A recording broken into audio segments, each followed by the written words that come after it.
Buenos días. Gracias por estar en Cartas Abiertas, el podcast. Un espacio creado para ustedes, para nosotros, los que amamos la palabra y los que queremos leerla, discernirla y sacar todo el provecho que esta palabra maravillosa tiene para nuestras vidas. Seguimos en nuestra lectura de Génesis para el día de hoy. Vamos a estar leyendo capítulo 37 y capítulo 38 de este maravilloso libro. Tiene realmente una riqueza maravillosa. Vamos a comenzar a leer versículo 1, capítulo 37. Dice: Jacob se estableció en la tierra de Canaán, donde su padre había residido como extranjero. Esta es la historia de Jacob y su familia. Cuando José tenía 17 años, apacentaba el rebaño junto con sus hermanos, los hijos de Bilhá y Silpá, que eran concubinas de su padre. El joven José solía informar a su padre de la mala fama que tenían estos hermanos suyos. Israel amaba a José más que a sus otros hijos porque lo había tenido en su vejez. Por eso mandó que le confeccionaran una túnica especial de mangas largas. Viendo sus hermanos que su padre amaba más a José que a ellos, comenzaron a odiarlo y ni siquiera lo saludaban. Aquí comienza la historia específica de José, el hijo amado de Jacob. Un hombre que se va a convertir prácticamente en un modelo de hombre sabio. Este es como el primer hombre sabio, primer modelo de hombre en sabiduría, porque vamos a ver cómo se desarrolla su vida. Comienza, sí, a gozar del favoritismo de su padre, pero al mismo tiempo él comienza a sufrir consecuencias del rechazo, del odio que sus hermanos sentían por él. Ellos se convirtieron en hombres celosos, sentían mucho celo porque para nada era encubierto el gran amor que Jacob tenía por él. También dice, esta parte, esta fracción de la palabra dice que José le informaba a su padre acerca de la mala fama. Es decir, que estos hermanos realmente tenían malos comportamientos. Y ya lo venimos viendo, ¿cierto? Sanguinarios, violentos, abusadores, podríamos llamarlo de alguna forma, inmorales. Eran muchas las características que para nada les convenía. Y muchas veces José lo catalogan, o hay enseñanzas o prédicas en donde José aparece como aquel hermano que expone delante de su papá sus malas acciones. Pero también yo quiero ver la parte buena, porque es como si fuese algo como mal, ¿sí? El que va y cuenta, el que va y chismea, el que va y los hace quedar mal. Pero es que muy seguramente no había tanta necesidad porque la mala fama ya se la habían ganado. A mí me gustaría ver a José desde un punto de vista diferente, ¿sí? Gozando del privilegio y la bendición que tenía por ser el hijo favorito de su padre. Además que de José no se hablan cosas malas. Él contaba las cosas malas que hacían sus hermanos. Bueno, aquí entonces él comienza desafortunadamente a sufrir el rechazo de sus hermanos. Dice en el versículo 5, cierto día José tuvo un sueño y cuando se lo contó a sus hermanos, estos le tuvieron más odio todavía. Démonos cuenta que no era solamente un rechazo, sino era odio, celos, era una situación difícil para un joven muchacho de 17 años. Los otros eran muchísimo mayores, más mayores que él. Entonces él les dice, préstenme atención. Él quería llamar la atención de sus hermanos. Él era ignorado, rechazado, y en cierta forma él quería que lo escucharan, que él fuera visible. Y le dicen, préstenme atención, que les voy a contar lo que he soñado. Resulta que estábamos todos nosotros en el campo atando gavillas. De pronto mi gavilla se levantó y quedó erguida mientras que la de ustedes se juntaron alrededor de la mía y le hicieron reverencias. Entonces sus hermanos se enojan y le replican y le dicen, ¿de veras crees que vas a reinar sobre nosotros y que nos vas a someter? Y por eso lo odiaron aún más por los sueños que él les contaba. Y es que aquí nos vamos a dar cuenta de que él tiene una capacidad especial, tiene un don especial, y es el de poder interpretar sueños, pero no como el pueblo egipcio los tenía concebidos, porque en el pueblo egipcio esos sueños se convirtieron como en una especie de brujería, en una especie de tinieblas que no correspondían. La capacidad que Dios le dio, el don que Dios le dio, que ese don que fue dado por Dios a José, era para interpretar los sueños que Dios le mandaba a él. No era por superstición, por hechicerías, por cosas de esas horribles, no, sino era que Dios quería que a través de esos sueños él pudiera ver también a Dios en ellos. Entonces, después llega él y les cuenta otro sueño y les dice, tuve otro sueño en el que veía que el sol, la luna y 11 estrellas me hacían reverencias. Esto ya cuando llega a oídos del papá y él entiende que esos sueños, al llegar a los oídos de sus hermanos, pues esos comentarios no iban a ser tan favorables, el papá lo reprende. Lo reprende, también le llama la atención y le dice, bueno, ¿cómo es eso? O sea, es que usted está pretendiendo que yo como padre y sus hermanos nos hagamos reverencias ante ti. Y le hace un llamado fuerte de atención. Pero a pesar de que eso pasaba, Jacob meditaba en todo eso. Y Jacob era consciente de que los hermanos sentían envidia de José. Entonces, aquí nos vamos a dar cuenta de que hay muchas cosas. José se distinguía por ser un hombre sano, un joven sano. Se distinguía también porque dice que ese papá le mandó a hacer una túnica, y obviamente que al hacerle esa túnica especial lo distinguía de los demás. Yo me pregunto, si Jacob hubiese mandado a hacer una túnica para cada uno de sus hijos, pues se había roto la diferencia o la preferencia. Pero es que tenemos que darnos cuenta de la edad del muchacho y de todas las grandes fechorías que los otros hijos ya habían hecho y que muy seguramente habían dolido el corazón de Jacob. Y su hijo José no le había dolido, no le había hecho doler su corazón. Por eso era el hijo de su esposa amada, era su hijo amado, y eso marcaba diferencia. Y además de todo esto, el don de esa interpretación de sueños, donde daba a entender que él era diferente. Eso hacía que todo esto generara más odio, más envidia, más rencor contra él.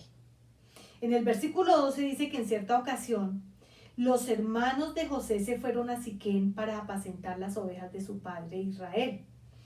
Israel le dice a José, tus hermanos están allá en Siquén apacentando las ovejas. Quiero que vayas a verlos. Y José le contesta que está bien, que no pasa nada, que él puede ir. Y Israel le dice, vete a ver cómo están tus hermanos y el rebaño y tráeme noticias frescas. ¿Qué quiere decir esto? Que realmente José mantenía muy informado a Jacob acerca de todo lo que los otros hermanos hacían. Y en este caso, por la distancia, pues obviamente no podía darse cuenta y envía a su hijo para, como dice la palabra, le trajera las noticias frescas. Lo envió desde el valle de Hebrón. Y cuando José llegó a Siquén, un hombre lo encontró perdido en el campo y le preguntó a José, ¿qué andas buscando? Y él les dice, ando buscando a mis hermanos. ¿Podría usted indicarme dónde están apacentando el rebaño? Dice, ya se han marchado de aquí. Les oí decir que se dirigían a Dotán. José siguió buscando a sus hermanos y los encontró cerca de Dotán. Como ellos alcanzaron a verlo desde lejos, antes de que se acercara, tramaron un plan para, ¿qué creen ustedes? Para recibirlo con los brazos abiertos, para darle la bienvenida al hermano menor, para decirle qué alegría verte. No. El plan que ellos estaban tramando era un plan para matarlo. Y se dijeron unos a otros, ahí viene el soñador. Ahora sí que le llegó la hora. Vamos a matarlo y echarlo en estas cisternas y diremos que lo devoró un animal salvaje. Y a ver en qué terminan sus sueños. Se comenzaron a mofar de él. Y dice que como ellos lo alcanzaron a ver, o sea, el tiempo que transcurrió en que lo vieron y José alcanzó a llegar, pudo haber sido no mucho, pero sí un tiempo en donde les llegó al pensamiento del corazón la trama para sacarlo de combate, como diríamos nosotros. Pero también porque esa túnica lo hacía diferente. Y José marcaba la diferencia. Entonces muy seguramente vieron a José o vieron la túnica y dijeron es José. Esa túnica marcó la vida de él. Entonces dice que para matarlo y a ver en qué terminan sus sueños. Cuando Rubén escuchó esto, intentó librarlo de las garras de sus hermanos. Y esto es increíble porque Rubén era el primogénito a quien Jacob le había quitado la primogenitura para otorgársela a él, a José. Pero sin embargo, a pesar de esto, y a pesar de ser un hombre que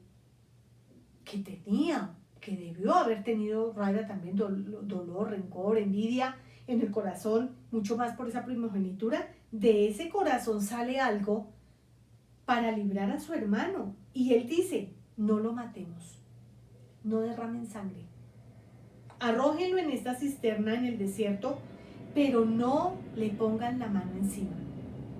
Y esto es bastante notable. Y esto a mí me hace ir a recordar la historia de Caín y Abel. Porque en la historia de Caín y Abel se desarrolla entre hermanos, dos hermanos. El uno también tratando de mirar cómo lo lograba matar, derramar la sangre de ese hermano.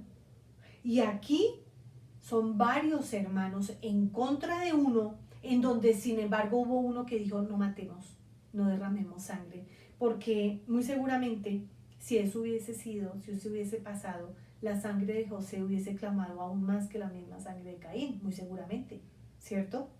Porque no fue un hermano, eran varios hermanos los que le iban a quitar la vida. Entonces Rubén les dice, no le pongan la mano encima, ¿sí? Y él dijo, en su pensamiento dijo, si colocan a José en esa cisterna, yo más adelante lo rescato y se lo devuelvo a mi padre. Él tenía algo de buenos sentimientos.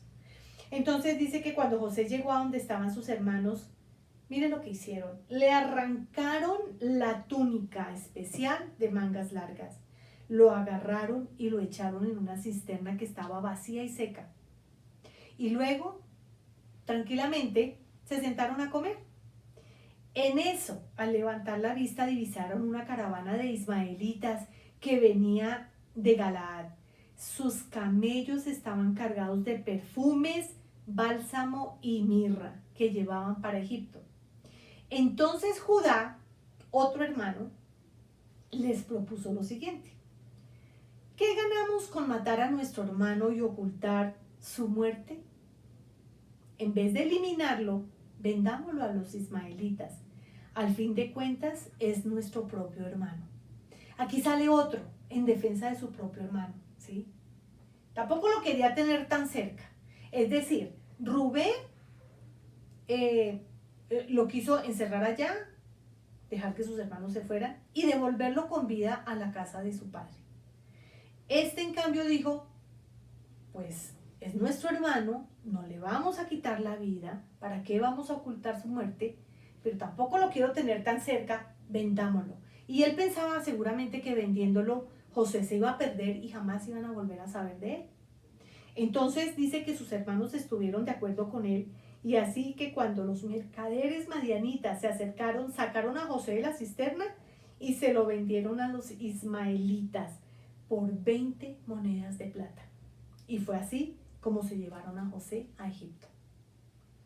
20 monedas de plata, 10 monedas menos de las que utilizaron, de las que utilizó Judas Iscariote cuando vendió al Señor. Porque el Señor lo vendió por 30 monedas de plata. José fue vendido por 20 monedas de plata. Dice, cuando Rubén volvió a la cisterna y José ya no estaba allí, se rasgó las vestiduras en señal de duelo. Regresó entonces a donde estaban sus hermanos y les reclamó. Y esta Biblia dice, ya no está ese mocoso. ¿Y ahora qué hago? Enseguida los hermanos tomaron la túnica especial de José, degollaron un cabrito y con la sangre empaparon la túnica.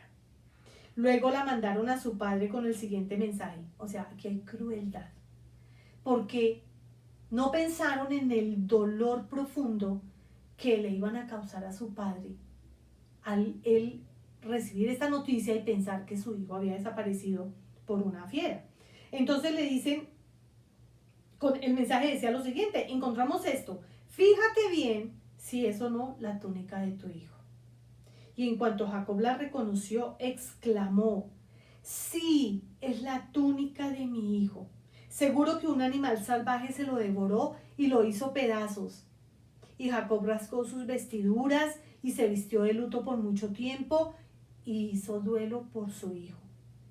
Todos sus hijos y sus hijas intentaban calmarlo, pero él no se dejaba consolar, sino que decía, no, guardaré luto hasta que descienda al sepulcro para reunirme con mi hijo.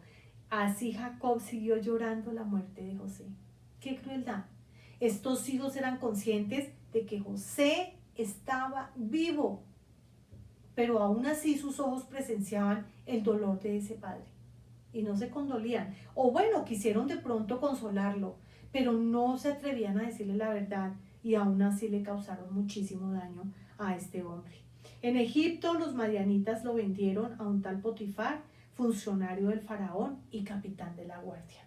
Pero yo me quiero devolver un poquito acá, un poquito a esa venta, a la venta por 20 monedas de plata, a cómo pudiéramos haber hecho casi una comparación con las monedas por las cuales vendieron al Señor.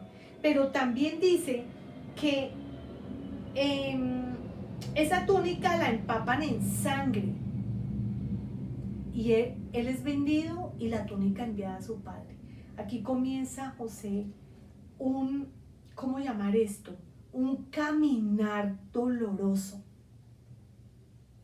en donde el final de ese caminar, con todo lo que le pasó, con todo lo que vamos a seguir leyendo, condujo esa situación a que él pudiera salvar su casa de la hambruna, porque fue él a quien acudieron para buscar comida y no morir de hambre. Esto pasa también con el Señor Jesús. El Señor Jesús pasó por un proceso muy doloroso y lo tuvo que atravesar para que el resultado fuera nuestra salvación. Aquí podemos ver a un Jesús blanco y negro. José es tipo de Jesús, sombra de Jesús, fotografía blanco y negro de Jesús. José tuvo que atravesar ese proceso para salvar su familia y el Señor Jesús tuvo que pasar un proceso doloroso de sacrificio para poder salvar y rescatar nuestras vidas. Esto es hermoso. Entonces ya queda así, vamos a ingresar al capítulo 38, en donde hay una parte de la vida de Judá. Una vez pasa esto, dice que Judá se apartó de sus hermanos, ¿sí? Se fue a vivir a la casa de un hombre llamado Hira, residente del pueblo de Adulán. Y allí Judá conoció una mujer, hija de un cananeo, se casó con ella y luego concibió 3 hijos. Judá tuvo 3 hijos. El primero se llamó el segundo Onán y el tercero Sela. Y resulta que Judá va y consigue una esposa para su hijo mayor, para Esa esposa se llamó Itamar. Perdón, Tamar. Tengo una persona conocida que se llama Itamar y mi mente me traicionó. Se llamó Tamar. Pero dice que al Señor no le agradó la conducta de y le quitó la vida. La Biblia no nos muestra cuál era su conducta, pero tuvo que ser muy, muy grave para que el Señor le quitara la vida. Entonces Judá le dijo a Onán, su segundo hijo, que se casara con esa viuda para que pudieran tener descendencia. Eso era un mandato, pero resulta que Onán no quería tener hijos con Tamar, no los quería tener, hizo todo lo que le fue posible a su alcance para no concebir hijos con ella. Entonces, ¿qué ocurre? Que al Señor se da cuenta, eso es una ofensa grave para el Señor, y le quita la vida a este hombre también. Pero queda un hijo, queda el menor que se llama Sela. Y resulta que entonces Judá coge a Tamar y le dice, mira, vamos a hacer una cosa, te vas a ir para la casa de tus padres y vamos a esperar allí el tiempo en que Sela pueda ser tu esposo. Era un niño, muy seguramente, muy jovencito. Y dijo, no, vamos a esperar a que él crezca y tú vas a esperar en la casa de tus padres a que llegue la edad para que te puedas casar con él. Y así fue. Entonces resulta que ocurre esto, ella se va para allá, el tiempo comienza a pasar. La esposa que era de Judá muere, él queda viudo. Y entonces él un día se va, dice que a trasquilar, dice, a ver por acá, dice que se fue a esquilar ovejas. Lo acompaña un amigo y allí él comienza en esta ciudad, llamémoslo así, pues hacer esa tarea de esquilar las ovejas. Y resulta que Tamar se da cuenta de que su suegro está cercano. Pero ella también se ha dado cuenta de que Sela ha crecido y su suegro no se lo ha dado por esposo. Entonces ella dice, aquí hay algo raro. Y ella toma una decisión muy seria de sí o sí formar parte del pueblo de Judá. Entonces dice que cuando Tamar se enteró de que su suegro se dirigía hacia Timar para esquilar sus ovejas, se quitó el vestido de viuda, se cubrió con un velo para que nadie la reconociera y se sentó a la entrada del pueblo. Esto lo hizo porque se dio cuenta de que Sela ya tenía edad para casarse y aún no se lo habían dado a ella por esposo. Cuando Judá vio el rostro cubierto, la tomó por prostituta, no sabiendo que era su nuera, y se acercó a la orilla del camino y comenzó a hablar con ella. Entonces, él le comienza a proponer que se acueste con ella. Ella le dice, ¿qué me vas a dar a cambio si yo accedo? Entonces él le dice, yo te voy a mandar un cabrito de mi rebaño. Entonces dice, bueno, sí, está bien, pero yo necesito estar segura de que tú vas a cumplir con esa palabra, necesito que me dejes algo en garantía. Él le dice, bueno, ¿qué quieres en garantía? Y ella le pide 3 cosas: el sello, el cordón y el bastón que llevaba en la mano. Entonces era, yo accedo, yo me acuesto con usted me da el cabrito, me va a dar un cabrito, pero mientras me lo da, yo tengo la garantía de que así va a ser. Bueno, resulta que ocurre esa situación y ella queda embarazada. Y al quedar embarazada, pues bueno, ella queda embarazada ella se quita su velo, ella se va del lugar porque ella no era una prostituta. El hecho es que él sí quiere cumplir con esto. Entonces él le dice al amigo, mira, llévale este cabrito a la mujer que se hace en tal lugar, pero tú le entregas el cabrito y que ella me entregue las cosas que yo le di. El hecho es que el amigo va a entregar el cabrito y no la encuentra por ninguna parte y la comienza a preguntar y la gente del lugar le dice, no, aquí no hay una mujer de esas características. A la entrada de la puerta aquí no hay prostitutas. Y Judá lo da como por sentado y dice, bueno, pues como en nuestras palabras, ¿no? Como que ella se lo perdió. Pero que conste, le dice al amigo, que a ti te conste que yo quise cumplir. Pasan 3 meses y a los 3 meses le llega el chisme a Judá de que su nuera estaba embarazada. Y a él le queda muy fácil decir, sáquenla del lugar y quémenla. Y resulta que la estaban sacando y la iban a quemar. Cuando ella dice lo siguiente, el dueño de estas prendas fue quien me embarazó. A ver si reconoce usted de quién son este sello, el cordón del sello y este bastón. Y Judá los reconoce y declara, su conducta es más justa que la mía, pues yo no la di por esposa a mi hijo Selá, y no volvió a acostarse con ella. Cuando llegó el tiempo de que Tamar diera luz, resultó que tenía mellizos en su seno. En el momento de nacer, uno de los mellizos sacó la mano y la partera le ató un hilo rojo en la mano y dijo, este salió primero. Y en ese momento, acordémonos de la importancia de la primogenitura, ¿no? Y en ese momento el niño mete la mano y salió primero el otro. Entonces la partera dijo, ¿cómo te abriste paso? Por eso al niño lo llamaron Fares. Y luego salió su hermano con el hilo rojo atado en la mano, al cual llamaron Sera. Esta historia nos transporta a ese embarazo de mellizos de Jacob y Esaú, desde el vientre peleando por la primogenitura, desde el vientre queriendo ser el primero. Aquí pasó lo mismo. Y estos nombres son muy importantes porque hijos de Judá y de Tamar fueron Fares y Sera.